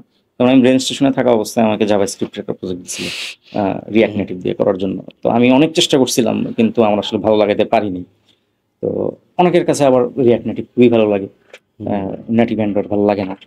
তো এখন আমার কাছে এটা ভালো লাগছে। তো আমি এটলিস্ট ওই যে একটা দুইটা করলেও মানে দেখার সুযোগ হয়েছে যে আমি আসলে আমার কাছে ভালো লাগলো কিনা। তো এই সুযোগটা তো আসলে পাশ করে বের হয়ে গেলে টাফ হয়ে যায়। তখন তো অনেক বড় একটা প্রেশার আসতে থাকে, ফ্যামিলির থেকে প্রেশার, সমাজ থেকে প্রেশার, নিজের হুম, ভিতর থেকে প্রেশার যে আমাকে কিছু করা লাগবে। তো ওই জন্য থার্ড ইয়ারের শুরু থেকেই মনে হয় একটু এক্সপ্লোর করা শুরু করা দরকার এবং টাইমগুলি কাজে লাগানো দরকার। তো অনেকেই আছে যে এত এত বেশি এক্সপ্লোর করে যে সে মানে কোনো একটা স্থির হতে পারে না। তো এটাও আবার একটু ব্যালেন্স সমস্যা। করার বিষয় যে আমি আসলে কতটুকু দেখবো। উম, মানে এক একটা টপিক 2 দিন 3 দিন 4 দিন 1 সপ্তাহ দেখলাম, আবার আরেকটা টপিকে গেলাম, তাহলে কোনোটাই শেখা হয় ধরো না। যে আমি প্রতি সপ্তাহে একটা করে টপিক শিখি, তাহলে 52 সপ্তাহে বছর, 1 বছরে আমি 52টা টপিক শিখলাম। আমি 52টা টপিক যখন আমার সিভিতে লিখবো, রিক্রুটার কিন্তু কনফিউজড হয়ে যাবে যে আমি আসলে কোনটাতে এক্সপার্ট। হুম, কারণ আমার এক্সপার্টাইজ হয়তো বা থাকবে 2-3টা জিনিসে, আর বাকি জিনিসে হয়তো আমার কিছু আইডিয়া থাকবে। তো এখন আমি সবগুলো যদি লিখি যে আমার স্কিল এই এতগুলি জিনিসে, আমার রিক্রুটার কিন্তু ভয় পাবে যে আমি আসলে আহ, কোনটাতে আমি মানে মেইন আমার পারদর্শিতা। তো এই জায়গাটাতেও একটু ব্যালেন্স করার বিষয়। ভাই যারা মোবাইল ডেভেলপার তাদের এই প্রশ্নটা থেকেই যাবে, সেজন্য এটা করতে হবে। সেটা হচ্ছে যারা মোবাইল ডেভেলপমেন্ট শিখতে চায় তারা কোনটা শিখবে, কারণ এখন হচ্ছে মানে আমিও তো অত বেশি জানি না, সেজন্য জিজ্ঞেস করা। যারা শিখতে চাচ্ছে তারা কি আসলে এখন অ্যান্ড্রয়েড বা iOS নাকি এদের ডিমান্ড আছে, নাকি ফ্লাটারের ডিমান্ড বেশি, মানে শুরু কিভাবে করবে? আমি নিজেও দেখি যে ফ্লাটার সব কারে, তাহলে কি আসলে অ্যান্ড্রয়েডের ডিমান্ড কমে যাচ্ছে, বা যারা স্পেশাল iOS ডেভেলপার? আসলে এটা নিয়ে দ্বিমত করার সুযোগ আছে, মানে আমার ওপিনিয়নটাই যে ফাইনাল এরকম না। তো আমার কাছে মনে হয় যে ফ্লাটার করলেও মানে ফ্লাটার করি অথবা কটলিন মাল্টি প্ল্যাটফর্ম করি বা অন্য কোনো ক্রস প্ল্যাটফর্ম করি, মানে ঘুরে ফিরে অনেক কাজই আসলে একদম নেটিভের উপর ডিপেন্ডেন্ট আছে, কিছু ডিপেন্ডেন্সি আছে। তো এই জন্য যদি আমার কাছে নেটিভের নলেজটা থাকে, তো সেটা আমাকে আরও বেশি স্ট্রং করবে। তো আমি হয়তো বা ফ্লাটার ডেভেলপমেন্ট শিখলাম, তো পাশাপাশি আমার যদি নেটিভের স্কিলটাও থাকে, তো এটা ভালো। অনেক ফ্লাটারের জবের ডেসক্রিপশনের মধ্যে বলাই থাকে যে আমার ফ্লাটার এবং অন্যান্য প্ল্যাটফর্ম, যে কোনো অ্যান্ড্রয়েড অথবা iOS এর আমার নেটিভ এক্সপিরিয়েন্স লাগবে। তো দেখা যায় যে ফ্লাটার ক্রস প্ল্যাটফর্ম দিয়ে অনেক কাজই অনেক সহজে করা যায়, বা অন্য ক্রস প্ল্যাটফর্ম দিয়ে অনেক সহজে অনেক কাজ করা যায়, কিন্তু আবার কিছু কাজের জন্য আমার নেটিভের কাছে যেতে হয়। তো ওই জন্য যে কোনোটা দিয়ে শুরু করা যেতে পারে, কিন্তু প্যারালালি আমার আসলে অন্য জায়গাগুলিতেও এক্সপ্লোর করা দরকার আছে। তো কারণ এখন শুধুমাত্র এক সময় হয়তোবা শুধুমাত্র অ্যান্ড্রয়েড শিখলে জব হতো। এক সময় যে শুধুমাত্র এইচটিএমএল পারে তার জব ছিল, কিন্তু এখন কি আসলে শুধু আমি এইচটিএমএল পারি এইটা দিয়ে আমার জবের স্কোপটা আসলে কতটুকু নাই কি বলা রকম যায়। আছে? তো ওরকমই আসলে। তো এখন যেহেতু টেকনোলজি অ্যাভেলেবল হয়েছে, অনেক বেশি রিসোর্স অ্যাভেলেবেল এবং মানুষজন অনেক সহজে অনেক বেশি কিছু শিখতেছে, তো এই জন্য ফ্লাটার যদি আমি ফার্স্ট চয়েস করি তো ফ্লাটার ফার্স্ট চয়েসে রাখলাম এবং আমার পাশাপাশি নেটিভের জিনিসগুলো দেখে ফেলা উচিত। কারণ আমি যে কোম্পানিতে কাজ করব তার নেটিভের হয়তো এখন প্রজেক্ট আছে, নেক্সটে যদি আমার কোনো ফ্লাটার প্রজেক্টে ইনভলভ হওয়ার সুযোগ থাকে তো আমি সেটা হইলাম। তো আমি ফ্লাটার দিয়ে শুরু করছি, এরপরে দেখা গেল যে আমার আসলে নেটিভের কোথাও সাপোর্ট লাগতেছে, সেই প্রজেক্টে আমি যেন সুইচ করতে পারি, অ্যাটলিস্ট আমার ফ্লেক্সিবিলিটিটা যেন আমার নিজের মধ্যে থাকে, আমি যেন একদম স্ট্রিক্ট না হয়ে যাই যে ভাই আমি তো ফ্লাটার, আমি তো অন্য কিছুতে যেতে পারবো না, বা আমি অ্যান্ড্রয়েড, আমি কেন আইএস করবো। তো অ্যাটলিস্ট নিজের মধ্যে ওই ফ্লেক্সিবিলিটিটা থাকা দরকার এবং অ্যাটলিস্ট ২টা ৩টা টেকনোলজি শেখা থাকা দরকার। আর মোবাইল অ্যাপ্লিকেশন যারা নিয়ে কাজ করে তাদের ব্যাক এন্ডের নলেজ অনেক ক্ষেত্রে কম থাকে। তো এইটা একটা বড় চ্যালেঞ্জ যে আচ্ছা। ব্যাক এন্ডের হয়তো আমার কোড করার কোডিং নলেজটা দরকার নাই, কিন্তু অ্যাটলিস্ট ব্যাক এন্ডে কী কী কাজ হইতেছে, কিভাবে হইতেছে, পুরো সিস্টেমটা কিভাবে কাজ করতেছে, এই নলেজটা জানা আমার খুব দরকার। না হলে আমি আসলে অ্যান্ড্রয়েডে আমার কাজ কি? আমরা যদি অ্যান্ড্রয়েডে মানে বেশিরভাগ অ্যাপ্লিকেশনই অনেক কমপ্লেক্স কাজ হয়। কিন্তু বেশিরভাগ অ্যাপ্লিকেশনেই আমরা যেটা করি একটা এপিআই থাকে, সেই এপিআইতে হিট করে ডেটা নিয়ে এসে ডেটা দেখাই এবং আমার এখান থেকে কিছু ডেটা আমি এপিআই এর থ্রুতে পাঠাই। তো এই কাজটা আমি আসলে কত বছর করব? তো এই একই কাজ এই অ্যান্ড্রয়েডের মধ্যে আমি এই একই ইউআই আমি কত বছর বানাবো? কত বছর আমি এই এপিআই কল দিব? তো এখন আমার আসলে একটু আশেপাশের জিনিসগুলিও আমার জানা দরকার। সেজন্য আমার ব্যাকএন্ডটাও জানা দরকার। যেমন ফুল সিস্টেমটা কিভাবে কাজ করতেছে। ফুল সিস্টেম ব্যাকএন্ডে কিভাবে কাজ করতেছে ওইটার একটা যখন হাই লেভেল আমার আইডিয়া থাকবে, তখন আমার জন্য এটা ইজি যে ডিসিশন নেয়া যে আমার মোবাইল এন্ডের সাথে ব্যাকএন্ড কিভাবে কমিউনিকেট করবে। মানে আস্তে আস্তে আর কি একটু সিস্টেম ডিজাইন লেভেলের ওই নলেজগুলি নেওয়া। তো আচ্ছা। মোবাইল এন্ড ডেভেলপমেন্ট মানেই শুধুমাত্র আসলে আমি এপিআই কল দিয়ে ডেটা দেখাইতেছি এইটুকুর মধ্যে যদি আমি সীমাবদ্ধ থাকি, তাহলে ক্যারিয়ারের একটা পর্যায়ে গিয়ে হয়তো বা একটু স্টাক হয়ে যাওয়ার চান্স থাকবে। এই জন্য আস্তে আস্তে একটু ব্যাকএন্ড দেখা, ব্যাকএন্ডের কম্পোনেন্টগুলিকে বোঝা, এইখানে কোনটা কি কাজ, এখানেও ফুল স্ট্যাক। এরকমই অনেকটা। তো কারণ যদি অনেক একটা বড় একটা পজিশনে আমি যেতে চাই, আর সেটা বড় একটা পজিশনে যেতে শুধু তো মোবাইল অ্যাপ নিয়ে কাজ করে ব্যাকএন্ডের কোনো কিছু লাগে না, এরকম তো সলিউশন আসলে কম। ওরকম সলিউশন থাকলে ঠিক আছে। আর যদি আসলে ব্যাকএন্ড এবং মোবাইল ২টা মিলেই সলিউশন হয়, তো সেইখানে আমি যদি একটা বড় টিম লিড করতে চাই, আমি যদি সিটিও পজিশন হোল্ড করতে চাই, বা আমি যদি আর্কিটেক্ট হতে চাই, তাহলে তো আমার আসলে সবগুলি কম্পোনেন্ট সম্পর্কে আইডিয়া লাগবে। হোক আমি কোডিং করতেছি না সবগুলিতে। আমারও দেখা যায় যারা মোবাইল ডেভেলপার আছে একটা স্টেজে তাদের ব্যাকএন্ড শিখতেই হয়। প্রজেক্ট করার ক্ষেত্রে হলো তারা নিজেরাও চায়, কারণ হচ্ছে ডেভেলপমেন্টের ক্ষেত্রে তারা ডেভেলপ তাহলে নিজেই পুরো সাইকেলটা কমপ্লিট করতে পারে, কারোর উপর ডিপেন্ডেন্ট থাকতে হচ্ছে না। হ্যাঁ, এটা একদিক থেকে ঠিক আছে। আবার ডিপেন্ডেন্সি যদি থাকেও, মানে আমার যদি ব্যাকএন্ড ডেভেলপারের সাথে কমিউনিকেশনের যদি দরকার হয়, সেটাও কিন্তু অনেক বেশি স্মুথ হয় ইজি যদি হয়ে আমার যাবে। ব্যাকএন্ডের নলেজটা থাকে। যে ব্যাকএন্ডে এইভাবে এইভাবে এই ডেটাবেসটা ইউজ হইতেছে, এই কারণে ইউজ হইতেছে, এইখানে এই ক্যাশিং ইউজ হইতেছে। তো এই জিনিসগুলি কোনো একটা ইস্যু আসলে তখন ডিবাগ করাটাও সহজ হয়। যে ব্যাকএন্ডে এই কাজ হয়, এই টেকনোলজি ব্যাকএন্ডে ইউজ হইতেছে। এইখানে ক্যাশিং এর একটা ইস্যু থাকতে পারে যেটার কারণে আমার হয়তো বা অ্যাপের মধ্যে রিফ্লেকশন আসতেছে না।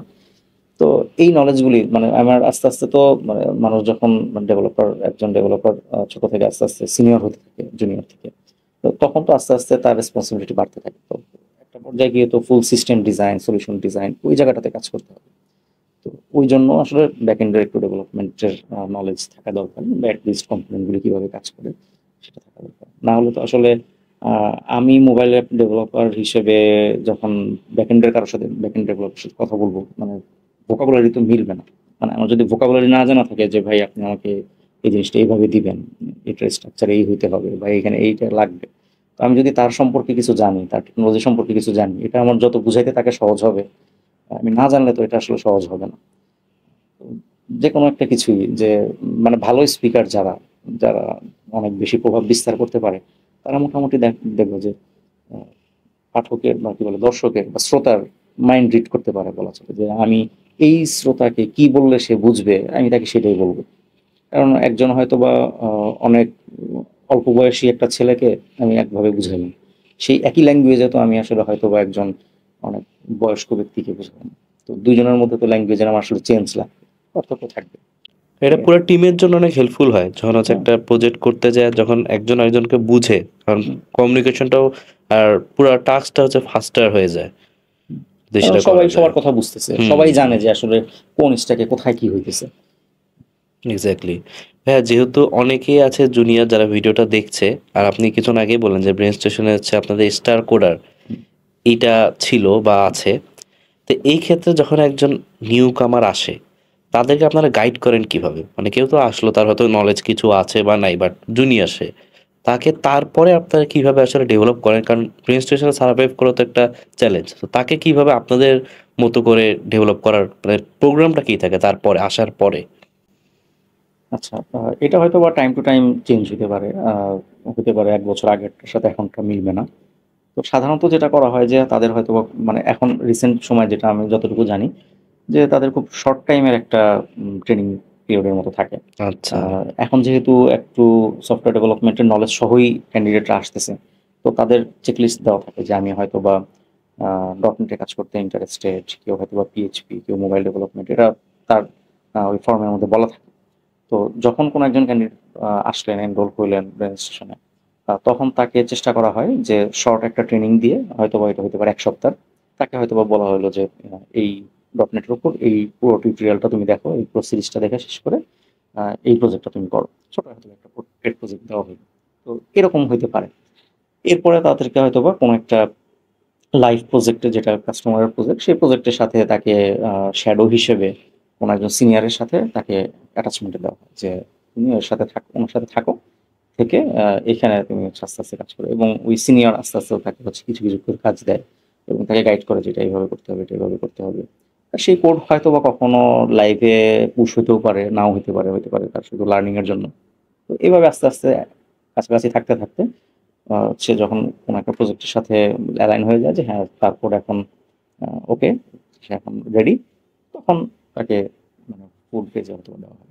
শুরুর দিকে হয়তো বা তার ব্যান্ডউইথ হয়তো বা ক্যালকুলেশন করা হয় কম, যে সে সপ্তাহে এতবার বা মাসে এত% সে টাইম বা সে এফোর্টটা দিতে পারতেছে। এরপর আস্তে আস্তে হয়তো বা তাকে 100% ক্যাপাসিটিতে চিন্তা করা হয়। কারণ পার ডে তো ৮ ঘন্টা, তো হয়তো বা শুরুর দিকে তাকে ধরা হয় যে সে হয়তো বা ডেইলি ১ ঘন্টার কাজ করতে পারবে বা ২ ঘন্টার কাজ করতে পারবে, তো আস্তে আস্তে সেটা হয়তো বা 8 আওয়ারের দিকে যায়। তার মানে প্রথমে একটা ট্রেনিং টাইম থাকে, তারপরে হচ্ছে যে যত তাড়াতাড়ি ডেভেলপ করে সে অনুযায়ী হুম, প্রজেক্টে দেওয়া হয়। এক্সাক্টলি। তো এখানে আবার কখনো কখনো যদি এরকম হয় যে আসলে আমার এই প্ল্যাটফর্মটা পছন্দ হইতেছে না, বা স্টার কোডার ছাড়াও আরো কিছু প্রোগ্রাম আছে যেগুলিতে যারা একদম ফ্রেশ গ্র্যাজুয়েট তাদেরকে নেওয়া হয়।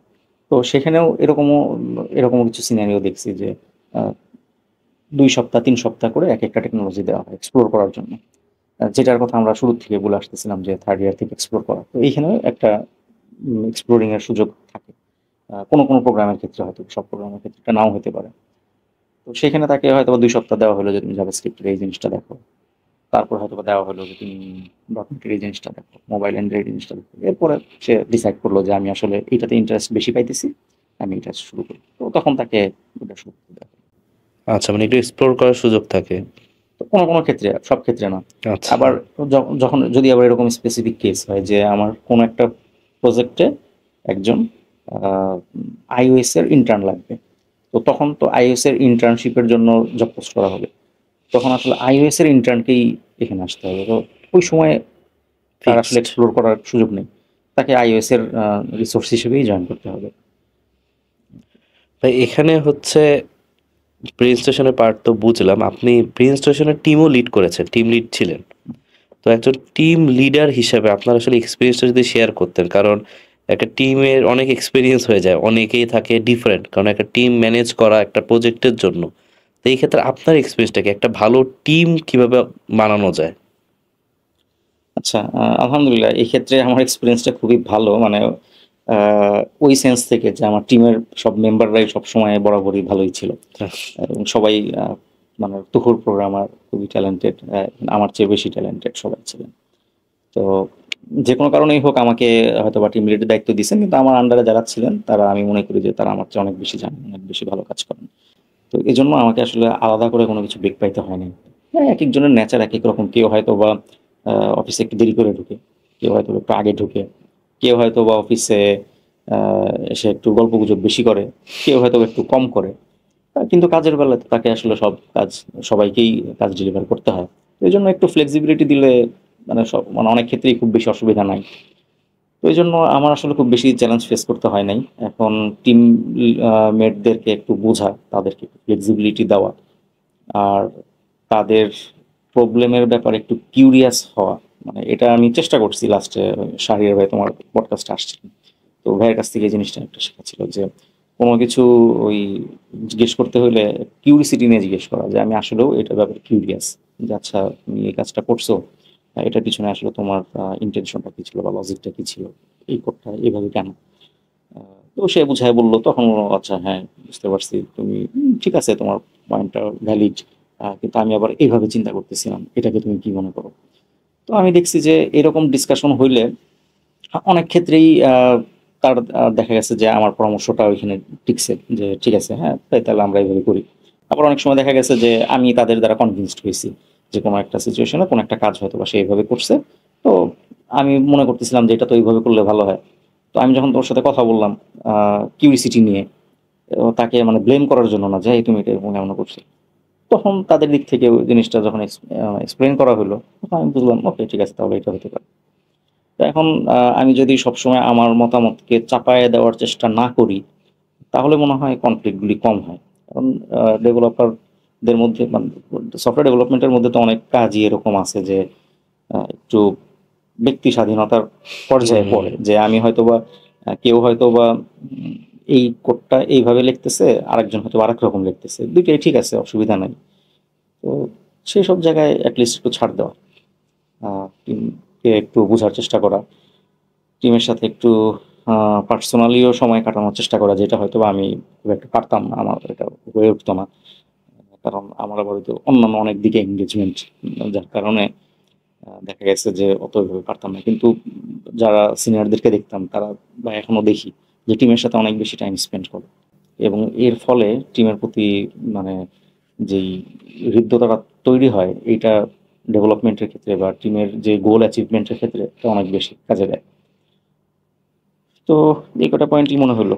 ভাই, টিম ম্যানেজমেন্টের একটা যে বিষয় বললেন যে সবাই ভালো ছিল, এখন ভলেন্টিয়ার ম্যানেজমেন্ট এখান থেকে আমার মাথায় আসলো যে এটা তো একটু বেশি চ্যালেঞ্জিং হওয়ার কথা। কারণ আপনার ধরেন কেউ ভলেন্টিয়ার হতে চাইলো, আপনার জন্য কাজ করবে, আবার হয়তো সে সেইভাবে, কারণ টিমে যখন কাজ করছে তখন একটা হয়তো বেনিফিট আসছে তার, তো ভলেন্টিয়ার সবসময় তো এটা নাও থাকে।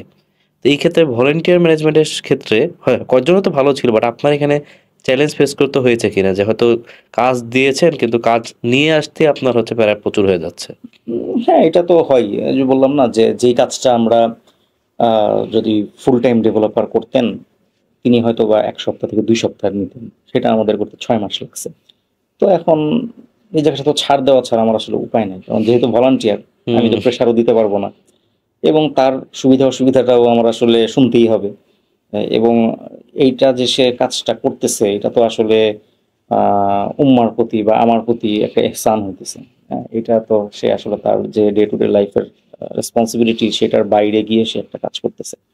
তো এজন্য মানে কখনো যে খারাপ লাগে না ব্যাপারটা এরকম না, মানে বিরক্ত লাগে না এরকম না। এখন বিরক্ত লাগলেও এটা আসলে যতটা সম্ভব চেষ্টা করা উচিত, এটা মানে কি আমার জন্য নসিহা নাসিহা যে আহ, এটা যেন তাদেরকে কষ্টের কারণ না হই আমি, যে তারা এটা টাইম ডেলিভারি দিতে পারতেছে না। যেমন আমার টিমের এরকম একজন আছে, যে তাকে হয়তো বা ছোট একটা কাজ আমি মানে পারতেছি না, এখন সেও যে তার যে আন্তরিকতা নাই এমনটাও না, সেও যথেষ্ট আন্তরিক, সেও আরো 2টা 3টা কাজ নিয়ে খুব বেশি ব্যস্ত, এজন্য আমিও বলতে পারতেছি না। তখন সেক্ষেত্রে আমার রেসপন্সিবিলিটি হইতেছে যে সে যেন একেবারে ভুলে না যায় যে সে এখানকার ভলান্টিয়ার, তাকে মাঝে মধ্যে মনে করায় দেওয়া, গ্রুপে অ্যাটলিস্ট একটা মেসেজ দেওয়া, বা তাকে পার্সোনালি মেসেজ দেওয়া, দেখতে পারছিলা কিনা, বসতে পারছিলা কিনা, হ্যাঁ ভাই পারি নাই, আচ্ছা তাহলে একটু দেখো। আবার মাঝে মধ্যে একটু পুশ করা যে আমরা কিন্তু এই নেক্সট উইকের মধ্যে রিলিজে যাওয়ার প্ল্যান করতেছি, এই ফিচার কিন্তু রিলিজে যাইতেই হবে। তখন হয়তো বা বলতেছে আচ্ছা ভাই দেখি। তো সে হয়তো বা এই সপ্তাহে পারে, কখনো কখনো পারে না, হয়তো আর 2 সপ্তাহ 3 সপ্তাহ 1 মাস দিলে হয়, সেটাও মেনে নেওয়া। এখন এছাড়া তো ভলান্টিয়ার কাজ এরকমই হবে, ওপেন সোর্স কাজগুলোতে এরকমই হয়, একটু ডিলে হয়। একদম হার্ড ডেডলাইন তো আসলে এটা মেনটেন করা ধরেই যায় না, নিতে হবে যে এইরকম হয়তো এরকমই হবে। হবে। এখন ভাই যে বিষয়টা যাচ্ছি, হয়তো আপনার সাথে কিছুদিন আগেও যদি পডকাস্ট করতাম তাহলে হয়তো এই টপিকে এন্ড করতে হতো, কিন্তু রিসেন্ট যেহেতু কিছু হয়েছে, যে সেটা হচ্ছে আমরা দেখেছি, আর হয়তো অনেকে এই পডকাস্ট এটার জন্যই দেখবে, এটা জানার জন্য, যেটা হয়তো অনেকে জানে না ক্লিয়ারলি, যে আসলে আমরা দেখলাম যে মুসলিম ডে আর কাহাব একসাথে হলো, তারপর সাডেনলি আমি যেমন পার্সোনালি দেখলাম যে একসাথে হলো, তারপর হচ্ছে সাডেনলি যেহেতু আপনাকে আর ব্রেন স্টেশনকে মানে একসাথেই দেখা অনেকটা, মানে আপনি ব্রেন স্টেশন এইরকম, যেহেতু অনেক দিন ধরে ছিলেন, কয় বছর, 7 বছর। 7 বছর, তো একটা মানে আমরা যারা শুরু করেছি ক্যারিয়ার আপনাকে এইভাবেই দেখে আসতেছি যারা জুনিয়র, তারপর হচ্ছে সাডেনলি দেখলাম যে আলহামদুলিল্লাহ আপনি যে এটা একটা সাইড প্রজেক্ট হিসেবে শুরু করেছিলেন, কারণ এটা আসলে খুবই রেয়ার, অনেকে সাইড প্রজেক্ট বলা অধিকাংশই বন্ধ হয়ে যায়, সেখান থেকে সেই সাইড প্রজেক্টটা তো বড় হতে হতে আলহামদুলিল্লাহ এখন একটা পুরো একটা আলাদা একটা পার্ট, আর আপনি সেখানেই সিইও, ফাউন্ডার। তো এখানে যে এক্সপিরিয়েন্স যদি শেয়ার করেন যে লাস্ট কিছুদিন আসলে কি হলো। আচ্ছা, আহ, হ্যাঁ, লাস্ট কিছুদিন আসলে কি হলো, এটা আসলে বলবো যে লাইফের অন্যতম বেস্ট একটা পার্ট। যেটা তুমি বলছো যে এরকম সাইড প্রজেক্টগুলি তো আসলে একটা সময় পর গিয়ে ব্যস্ততার কারণে বন্ধ হয়ে যায়। তো আল্লাহরই রহমত যে এটা বন্ধ হয় নাই। আসলে এটা কখনো চিন্তাও করি নাই যে এইটাতে ফুল টাইম সময় দিতে পারবো। কিন্তু হুম। মানে ফিল করতাম যে এটাতে ফুল টাইম সময় দেওয়ার সুযোগ আছে। এবং আচ্ছা। মানে যেভাবে মানুষের ফিডব্যাকগুলি আসতো, তখন মনে হতো যে আমার যদি 5 জন বা 10 জনের একটা টিম থাকতো, সেই টিম নিয়ে ফুল টাইম আমি এটাতে কাজ করতাম, তাহলে হয়তো বা সকল ইউজারের এই ফিডব্যাকগুলিকে নিয়ে কাজ করতে পারতাম, বা এই ফিচারগুলিকে নিয়ে। তো যেটা হলো 2025-এর শুরুর দিকে বোধ হয় শাওন ভাইয়া জয়েন করলেন কাহাফে। আবার শাওন ভাইয়ের প্রসঙ্গ চলে আসলো। তো শাওন ভাইয়া কাহাফে জয়েন করলেন। এর পরবর্তীতে আমিও কাহাফে ট্রাই করছিলাম। এটা হয়তো পাবলিকলি এভাবে কোথাও বলি নাই। আমি কাহাফের সফটওয়্যার ইঞ্জিনিয়ার পজিশনের জন্য ট্রাই করলাম। অ্যাজ সফটওয়্যার ইঞ্জিনিয়ার আমি এখানে যেতে চাই। তো আচ্ছা। যে কোনো কারণেই হোক, সেটা আমার ইন্টারভিউ ভালো খারাপ বা অন্য যে কোনো কারণেই হোক, সেটার সামনে আগায় নেই। তো ওইটার অনেকগুলি কারণ থাকতে পারে, অনেকগুলি ফ্যাক্টর থাকতে পারে। তো যাই হোক, যদিও আমার কাহাফে হয় নাই, কিন্তু কাহাফের সাথে আমার কানেকশন ছিল। কাহাফের সাথে কানেকশন ছিল। আমার ইন্টারভিউর পর পর আমি আরো 2 জনের সিভি ফরওয়ার্ড করলাম কাহাফে, এবং আলহামদুলিল্লাহ তারা কাহাফে জয়েন করলো এবং চমৎকার ওনারশিপ নিয়ে তারা এখনো কাজ করতেছে। তো আমি কিন্তু স্টিল আমি জয়েন করতে পারিনি।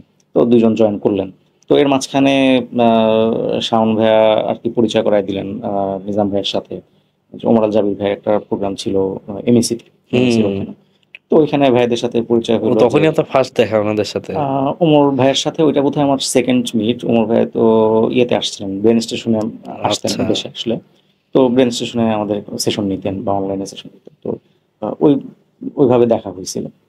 কিন্তু মূল পরিচয়টা আমাদের এমএসিতে ফার্স্ট নিজাম ভাইয়ের সাথেও দেখা হলো, কাহাফের সিইও, উইডেক্সের সিইও, এবং আমাদের কাহাফের সিটিও ওমর জাবির ভাইয়ের সাথে। তো ভাইয়ারা মুসলিম যে দেখলেন, রাম ভাই বললেন যে যে মুসলিম যে নিয়েও কাজ করতেছে। তো নিজাম ভাই অ্যাপটা ইনস্টল করলেন আমার সামনেই বোধহয়। এরপর এটা দেখলেন, তো বললেন যে মাশাআল্লাহ, এটা তো চমৎকার কাজ হচ্ছে, নামটা অনেক সুন্দর। নিজাম ভাই প্রায় বলেন যে মুসলিম যে এত সুন্দর একটা নাম, যে মুসলিমদের জন্য সারাদিনের প্রোডাক্টিভিটির জন্য যা যা করা দরকার, সবকিছুই এই নামের মধ্যে নিয়ে আসা সম্ভব। তো ভাইয়া বেশ কিছুদিন বোধহয় 1-2 সপ্তাহ হয়তো অ্যাপটা ইউজ করলেন। এরপরে আমাদেরকে মানে অ্যাপ্রোচ করলেন যে আপনারা তো এরকম কিছু কাজ করছেন, আমরাও এরকম প্ল্যান করতেছিলাম, তো আমরা একসাথে কাজ করতে পারি কিনা। তো এই আর কি, এরপরে থেকে কথাবার্তা হলো। এরপর আমরা পার্টনারশিপ করলাম যে আমরা কাফের সাথে একসাথে হয়ে কাজ করব, যেহেতু আসলে আমাদের মিশন ভিশন এগুলি সেম। তো হুম। কাহাফেরও মূল উদ্দেশ্য উম্মার জন্য কাজ করা, উম্মার জন্য একটা হালাল এবং সেফ ইন্টারনেট ইকোসিস্টেম তৈরি করা, এবং মুসলিমদের স্বপ্নও সেটা, যে এরকম হোক। তো সেটা হয়তো বা মুসলিমদের একা আলাদা থাকলে, একটা পেট প্রজেক্ট থাকলে এটা মুসলিমদের জন্য সম্ভব হতো না।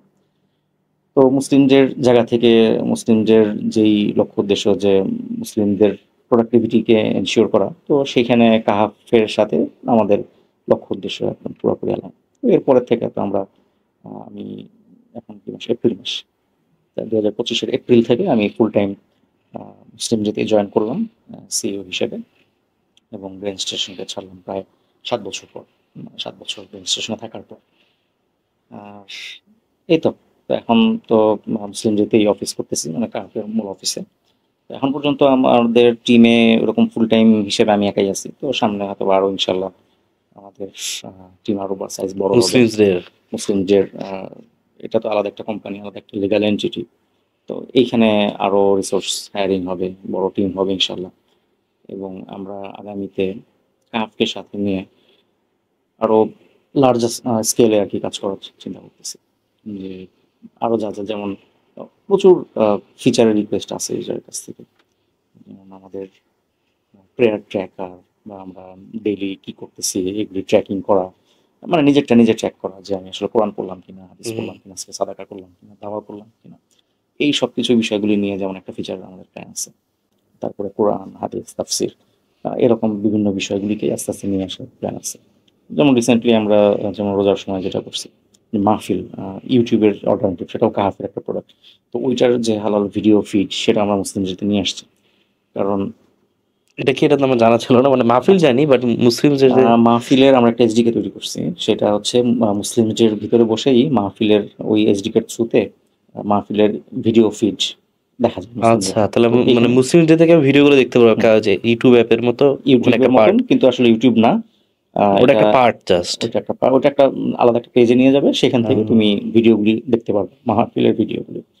তো এটারও একটা উদ্দেশ্য ছিল যে আসলে মানুষ তো স্মার্টফোন, প্রচুর টাইম স্পেন্ড করে স্মার্টফোনে, প্রায় 6 ঘন্টা বা তার বেশি এক দিনে। তো এই টাইমটা আসলে কোথায় স্পেন্ড করে? তো নিশ্চয়ই শুধুমাত্র কাজের ক্ষেত্রে স্পেন্ড করা হয় না, বা আমি গুরুত্বপূর্ণ মেসেজ দেখতেছি এরকমই শুধু না, এন্টারটেনমেন্ট বা ইউটিউব দেখে বা ফেসবুক দেখে বড় একটা সময় চলে যায়। তো ওই জায়গার থেকে আমরা আর কি প্ল্যান করলাম যে মুসলিমদের যেহেতু একটা বড় ইউজার বেস আছে, এরাও নিশ্চয়ই, এদের মধ্যে অনেকেই ইউটিউব ব্রাউজ করে রেগুলার, ফেসবুক ব্রাউজ করে। তো তাদেরকেই যদি আমি আসলে মুসলিমদের মধ্যেই হালাল ভিডিওর একটা ফিড দিতে পারি, যে তোমার ইউটিউবে যাওয়ার দরকার নাই, তুমি এখান থেকে ভিডিওগুলি দেখো। তো তখন কি হবে যে হারামে এক্সপোজ হওয়ার আশঙ্কাটা, পার্সেন্টেজটা অনেকটা কমে আসবে। তো এই জন্য মুসলিমদের মধ্যেই আমরা হচ্ছে এই ভিডিওগুলি দেখার ব্যবস্থা করে দিচ্ছি। তো এরকম আরো ফিচার নিয়ে আমরা ইনশাল্লাহ সামনে কাজ করবো। ভাইয়া, এখন কাহাফের ক্ষেত্রে আমরা অনেকগুলো প্রোডাক্ট দেখছি, আমাদের সামনে আসছে, অনেকে ইউজ করছে, যেমন হিকমা দেখলাম, মাহফিলের কথা বললেন। তো এই প্রোডাক্ট সম্পর্কে যদি কিছু একটু ইনসাইটস দিতেন। যেটা বলতেছিলাম যে কাহাফের টার্গেট হচ্ছে একটা হালাল ইন্টারনেট ইকোসিস্টেম তৈরি করা। তো এটার জন্য তো আসলে অনেকগুলি জায়গাতে কাজ করতে হবে, সবগুলি হয়তো বা একসাথে আমাদের পক্ষে সম্ভব না। এই জন্য কয়েকটা প্রোডাক্ট নিয়ে আমরা কাজ করতেছি। যেমন মাহফিল একটা, এটা হচ্ছে ইউটিউবের অল্টারনেটিভ হালাল ভিডিও প্ল্যাটফর্ম।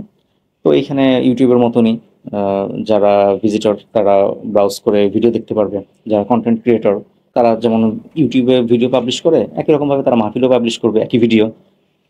শর্ত হচ্ছে যে এখানে কোনো হারাম কন্টেন্ট থাকা যাবে না, কোনো মিউজিক থাকা যাবে না। যেমন আমাদের এই পডকাস্টটা ইনশাল্লাহ মাহফিলেও এইভাবে আপলোড হবে। তো একইভাবে যে হিকমার কথা বললাম, তো আমরা একটা সোশ্যাল মিডিয়া নিয়ে কাজ করতেছি, এটা হচ্ছে হিকমা। তো এটা এখনো যে এখন পর্যন্ত এটা পাবলিক লঞ্চ হয়নি। তো এটাতে যেমন ফেসবুকের মতন পোস্ট করা যাবে, কমেন্ট করা যাবে, লাইক করা যাবে।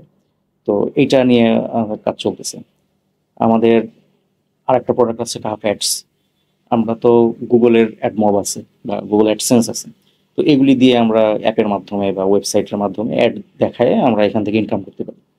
তো ওই অ্যাডগুলি তো আসলে সবগুলি হালাল অ্যাড না, অনেক হারাম কন্টেন্ট আসে। তো এইটার অল্টারনেটিভ হিসাবে আমরা হচ্ছে কাহাফ অ্যাডস নিয়ে আসছি। তো কাহাফ অ্যাড থেকে, যেমন মুসলিম যেতে এখন কাহাফ অ্যাডস থেকে অ্যাড দেখানো হয়।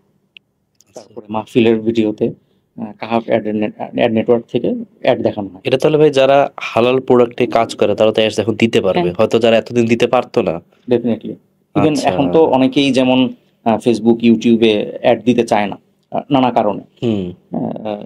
নানা কারণে দিতে চায় না, তো সেক্ষেত্রে তাদের একটা এটা অল্টারনেটিভ হতে পারে কাহাফ অ্যাডস, যে আমাদের এই প্রোডাক্টগুলির মধ্যে আপনারা চাইলে অ্যাড দিতে পারেন। এটা তো মাহফিলও সম্ভব, আই গেস। হ্যাঁ, মাহফিলের ভিডিও ফিডের ভিতরে অ্যাড দিতে পারেন। যেমন অলরেডি আমরা গত রমজান মাসে রকমারির অ্যাড আমরা সার্ভ করছি। আচ্ছা, তারপর ফাস্ট ফুড, এটা আমিও অনেকগুলো, হ্যাঁ, যারা এই সেক্টরে কাজ করছে এতদিন ধরে হয়তো অ্যাডস দিতে পারতো না। মানে আমিও চিন্তা করছিলাম যে ইউটিউবে তো ভিডিও বানানো হয় কিন্তু কখনো ওটা দেয়া হচ্ছে না। কিন্তু হ্যাঁ, তুমি যখন জানলে যে মাহফিলে দেয়া যাবে তখন এটা হ্যাঁ, একটা, তুমি মাহফিলে ধরো এই ভিডিওটাই দিলা, বা মাহফিলের যেই শর্ত সাপেক্ষে মনিটাইজেশনের অপশন আছে তুমি সেই শর্ত পূরণ করলা, তারপরে তুমি তো এখান থেকে হালাল রেভিনিউ নিতেই পারো। কারণ এখানে ডিফারেন্সটাই হচ্ছে যে কি অ্যাডস দেখাবে আমাকে। প্রোডাক্টটা হালাল হইতে হবে এবং প্রোডাক্টের অ্যাডের যে কন্টেন্টটা সেটা হালাল হইতে হবে। কারণ গুগলের হয়তো বা প্রোডাক্ট যেগুলি আসে অনেক প্রোডাক্টই হয়তো বা হালাল, কিন্তু প্রোডাক্টের যে অ্যাডের যে কন্টেন্ট, যে ছবিটা দিতেছে সেইটাতে হয়তো বা হারাম এলিমেন্ট আছে। তো আমাদের এখানে এরকম কিছু দেওয়া যাবে না, কারণ মার্কেটিংয়ের জন্য বা অ্যাডভার্টাইজমেন্টের জন্য তো আসলে হারামটা ম্যান্ডেটরি না। হারাম ছাড়া হালাল দিয়েও তো মার্কেটিং করা পসিবল। তো আমরা ওই কাহাফ অ্যাড নেটওয়ার্কটা নিয়ে এসেছি। তো সামনে আরো বেশ কিছু প্রোডাক্ট আমাদের ব্রাউজারও আছে। কাহাফ ব্রাউজার এখন ওইটা অলরেডি চলতেছে, যে ওইটা হয়তো বা আমাদের বলবো যে ক্রোমের অল্টারনেটিভ হতে যাচ্ছে ইনশাল্লাহ। আমি যত ইউজ করেছি ওখানে হচ্ছে ব্লার করে দেয়।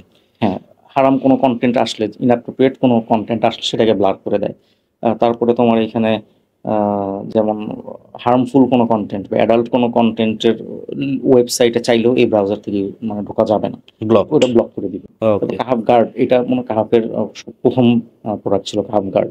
তো এটা একটা ডিএনএস সলিউশন, যে আমার ডিএনএস অন করলে তাহলে আমার ওয়েবসাইটগুলো ব্লকড। হ্যাঁ, আমাদের ডিএনএস সার্ভারেই প্রায় 6 million plus harmful website listed আছে। সেই লিস্টেড সাইটগুলিতে এখানে ব্লক করা যাবে না, মানে ব্রাউজ করা যাবে না, প্লাস অ্যাড ট্যাড যেগুলি আছে সেগুলিকেও সে আটকে দিবে। তো এইগুলি মোটামুটি মোটা দাগে এই মুহূর্তে চলমান প্রজেক্ট আছে আমাদের। এগুলো ভাই আসলেই একটা বড় নিড, মানে আমরা যারা উন্নয়নের জন্য কাজ করছি, কারণ অনেক কাজ করা বাকি আছে। আমার মনে হয় আপনারা যখন এখানে কাজ করা শুরু করছেন এটা ফিল করেছেন, মানে আমি যত গ্রিন টেকে আছি টিমকে দেখেছি, মানে এই ডেসপিরেশনটা যে আসলে আমাদের অনেক কাজ করা বাকি আছে, কিন্তু এই কাজ করাটা দরকার। যেন এই যেটা আমি রিসেন্টলি যখন হিকমার দেখছিলাম যে আসলে সবাই কত খুশি হয়ে শেয়ার দিচ্ছে স্বতঃস্ফূর্ত ভাবে। হ্যাঁ, যে আসলে একটা আজকে পর্যন্ত এইটা যেটা দেখলাম যে 50,000 আমাদের ডাউনলোড হয়ে গেছে গত মনে হয় 1-2 সপ্তাহের মধ্যে, কোনো রকম মার্কেটিং ছাড়া, মানে এইটার জন্য মানুষ ওয়েট করতেছিল কবে আসবে। তো এটা আসলে আমাদের মানে কাজ করা বাকি আছে আর করতেও হবে অনেক, মানে আসলে আমাদের নিজেদের জন্য প্লাস আমাদের ভবিষ্যৎ প্রজন্মের জন্য। কারণ ভবিষ্যতে আসলে কি হতে যাচ্ছে আরো টাফ, তাই না? আমাদের যারা বাচ্চারা আছে এখন, যে বাচ্চারা আছে মানে মোবাইলে তো আসলে এখন কন্ট্রোল থাকে না। হচ্ছে আসক্ত। যেমন আমাদের কাহাফ কিডস আছে, যে বাচ্চারা তো ইউটিউব দিলে ইউটিউবের মধ্যে কি কি কন্টেন্ট ওর সামনে আসবে সেটা তো আসলে ধারণা করা যায় না। কাহাফ কিডসটা যেমন বাচ্চাদের জন্য আমরা আছি। তো আসলে যখন অনেকে বলে যে মুসলিম যেতে এরকম ব্রেন স্টেশনে জব ছেড়ে এখানে কেন আসলেন, তো অনেক ক্ষেত্রে উত্তরটা এরকম থাকে যে আমার নিজেকে বাঁচানোর জন্য এবং আমার ভবিষ্যৎ প্রজন্মকে বাঁচানোর জন্য, প্লাস আপনার ভবিষ্যৎ প্রজন্মকে বাঁচানোর জন্য। কারণ সামনের সময়টা আসলে খুব টাফ আসতেছে, যে পরিমাণ মানে মানুষ হারামের মধ্যে যে মানে এখন, আগে হারামটা এত সহজলভ্য ছিল না, হার্মফুল কন্টেন্ট এত আসলে সহজলভ্য ছিল না, কিন্তু এখন স্ট্যান্ডার্ডই নেমে যাচ্ছে ওই দিক থেকে। আর আসলে মানে এটা হয়তো আমাদের মতো সাধারণ হয়তো বাংলাদেশি মানুষদের ব্রেন ওয়াশ করা হয়, কিন্তু যারা করে তারা দেখলো যে আমাদের এন্টারটেইনমেন্টটাকে ঝুলাই দিয়ে আমাদের অনেক সত্য থেকে দূরে রাখতেছে।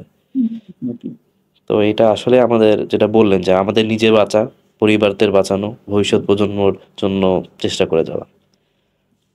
তবে আজকের পডকাস্টের লাস্ট যেটা জানতে চাই সেটা হচ্ছে আপনার লাইফ থেকে বা আপনার ক্যারিয়ার থেকে 3টা সাজেশন যারা ভিডিও দেখছে তাদের জন্য।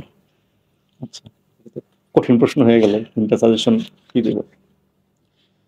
আচ্ছা, অনেক সাজেশনই তো দেওয়া যায়। একটা সাজেশন দিতে পারি, হয়তো অলরেডি কথার মধ্যে চলে আসছে, সময়কে কাজে লাগানো। সময়কে নষ্ট করলে সময় আমাদেরকে নষ্ট করবে। আর কি দেব? সময়কে নষ্ট করলে এটা ভালো দিচ্ছেন। তারপর আচ্ছা, আর একটা নেক্সট সাজেশন হচ্ছে যে এমন কোনো কিছু করব না আমার ক্যারিয়ারের জন্য বা আমার ক্যারিয়ার সাজাতে গিয়ে যেটা আমার ধর্ম, আমার পরিবার বা আমার রাষ্ট্র সাপোর্ট করে না। আমি এমন কোনো হার্মফুল কন্টেন্ট বানাবো না, কোনো হার্মফুল অ্যাপ্লিকেশন বানাবো না যেটা আমি আসলে আমার পরিবারের সামনে প্রেজেন্ট করতে পারবো না, যেটার জন্য আমি আসলে আমার রবের সামনে দাঁড়ায় এটা উত্তর দিতে পারবো না। এমন কিছু করার দরকার নেই, অনেক ভালো কিছু করার সুযোগ আছে। লাস্ট আর একটা সাজেশন দিতে পারি যে কোনো একজন মেন্টরের সাথে থাকা বা মানুষের কাছ থেকে পরামর্শ নেওয়া, কারণ এটা কিন্তু আমাদের মানে আল্লাহ রাসূলের নির্দেশনা যে মুমিনদের সাথে মাশওয়ারা করে নেয়া, যে কোনো কাজে মাশওয়ারা করা, তারপরে যে কোনো কাজে হচ্ছে ইস্তেখারা নামাজ পড়া এবং তারপর আল্লাহর উপর তাওয়াক্কুল করা। তো অনেক কিছুই আসলে নিজে নিজে ডিসাইড করা যায় না, তো কারোর সাথে একটু মাশওয়ারা করলে এটা সহজ হয়। তো কোনো মেন্টর থাকলে সেটা সহজ হয় হয়তো, মানে নট নেসেসারি যে মেন্টর অনেক জ্ঞানী অনেক বড় মানুষ হতে হবে, মেন্টর অনেক সাধারণ মানুষও হতে পারে, যে কিনা আপনাকে বুঝবে, যার উপর আপনি আস্থা রাখতে পারেন, এরকম হতে পারে। তো এরকম যদি কেউ থাকে যে কিনা আপনাকে গাইড করতে পারবে, এটা বেশ লাইফে ক্যারিয়ারে অনেক কাজ করবে ইনশাআল্লাহ। ওকে ভাই, জাযাকাল্লাহ। আজকের পডকাস্ট অনেক এনজয় করলাম, অনেক কিছু জানতে পারলাম যেটা আসলে হয়তো বাইরে থেকে জানতাম না। আলহামদুলিল্লাহ। হ্যাঁ, আমাদের পডকাস্টগুলো দোয়া দিয়ে শেষ করি। তো সুবহানাকাল্লাহুম্মা ওয়া বিহামদিকা আশহাদু আল্লা ইলাহা ইল্লা আনতা আস্তাগফিরুকা ওয়া আতুবু ইলাইক।